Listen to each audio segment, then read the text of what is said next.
जय श्री राम दोस्तों। मैं आपका अपना भजन गायक धीरज मेघवंशी, सामरिया कला।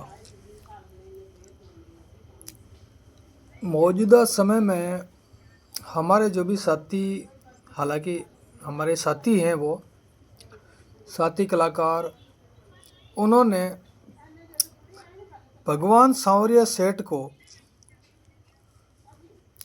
जो समझ रखा है, मेरी नज़र में उन्होंने भगवान सांवरिया सेठ को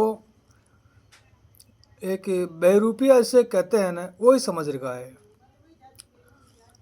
कोई तो भगवान सांवरिया सेठ को अपनी गाड़ी का ड्राइवर बता रहा है, कोई भगवान सांवरिया सेठ को बैंक का मैनेजर बता रहा है,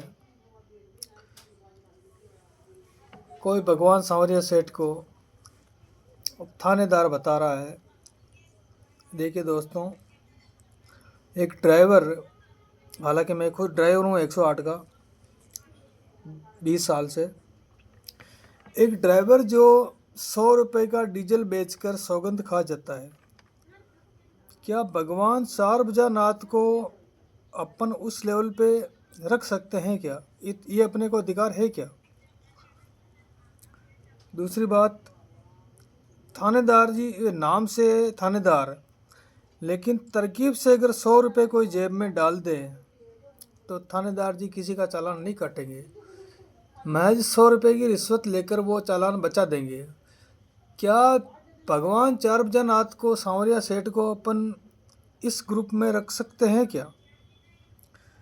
अच्छा, कुछ कलाकारों ने ये भी गाया था, अम्बल का व्यापारी, मुखबिरी हो जाए, सामने 20 आदमी खड़े हो तो अफीम का व्यापारी उनके गोली मारकर निकल जाएगा। क्या भगवान चारभुजानाथ ठाकुर जी महाराज को अपन उस दायरे में रख सकते हैं क्या? ये बड़ी सोचने की बात है। फिर भी लोग सुन रहे हैं और लाखों रुपए खर्च भी कर रहे हैं उनके लिए। ये बड़ा सीरियस मुद्दा है। अच्छा, अभी थोड़े दिनों पहले भगवान सांवरिया सेठ के ही दरबार में मंडपिया में एक मुद्दा उठा था। वहाँ पे हमारे ही एक भाई, एक सिंगर, कोई अर्जुन राणा है बिलौर से, उन्होंने थोड़ा सा नचनिया शब्द का प्रयोग कर दिया था अपने भजन में। तो उसके लिए पूरे राजस्थान की जो भी हमारी, हालांकि हमारी बहनें हैं, वो एकजुट हो गई थी और प्रदर्शन भी किया था उन्होंने।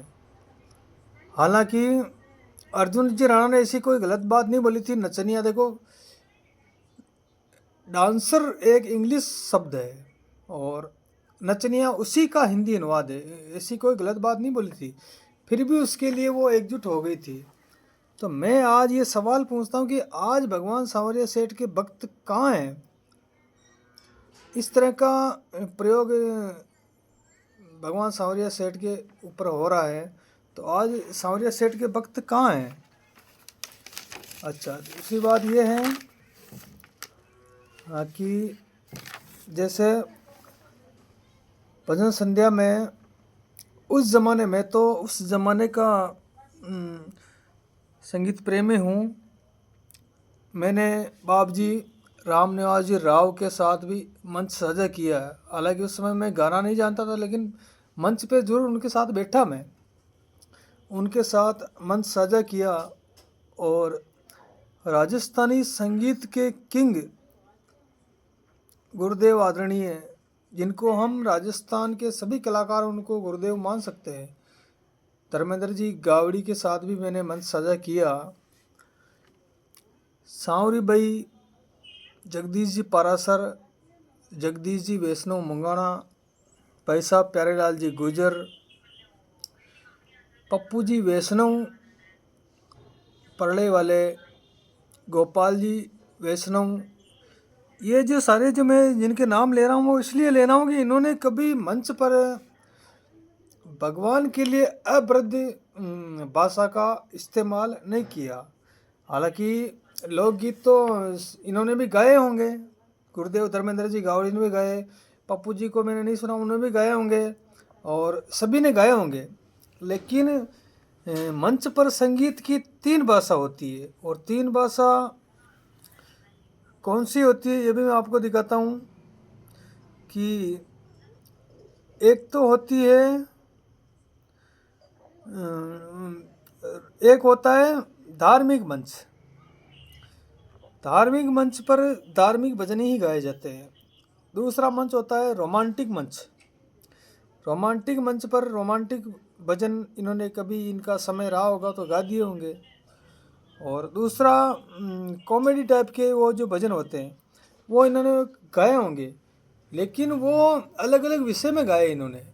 कभी इन्होंने भगवान के ऊपर कटाक्ष नहीं किया, भगवान की को आड़ में रख के इन्होंने ऐसे भजन नहीं गाए।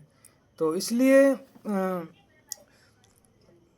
ये इन कलाकारों को हम दोषी नहीं ठहरा सकते हैं, क्योंकि इन्होंने गाए भी होंगे, लोकगीत गाए होंगे हालांकि, लेकिन अपने स्तर पर गाए, भगवान को आड़ नहीं रखा।